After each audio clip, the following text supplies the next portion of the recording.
যমুনা শুধু নদী নয়, এ যেন এক জীবন্ত ইতিহাস। জীবনের বাঁকে বাঁকে ছড়িয়ে থাকা গল্পের উৎস। আর সেই যমুনার অদূরেই গড়ে উঠেছে এক ব্যতিক্রমী জীবনযাপন, ভাসমান বাড়ি।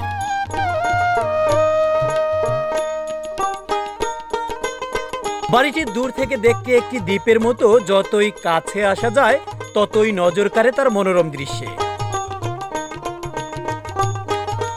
চারপাশে অথই জলের নীরবে বয়ে চলা, রোদের ঝলকানিতে নীল আকাশে সাদা মেঘের ভেলা, সব মিলিয়ে এক অন্যরকম আবহের সৃষ্টি।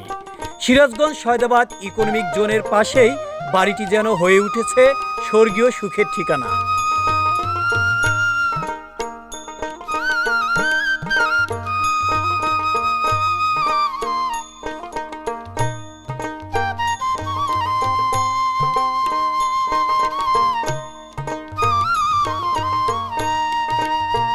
আসুন দেখা যাক। এই যে এতক্ষণ ঘুরে ঘুরে যে বাড়িটি আমরা দেখালাম, সেই বাড়ির ভেতরের যে কন্ডিশন আপনারা দেখতে পাচ্ছেন, এই বাড়ির চারপাশে কিন্তু অথই পানি, আর সেই পানির মাঝে কিন্তু এই বাড়িটি ঠায় দাঁড়িয়ে রয়েছে এবং এই যে অসংখ্য গবাদি পশু আপনারা দেখতে পাচ্ছেন।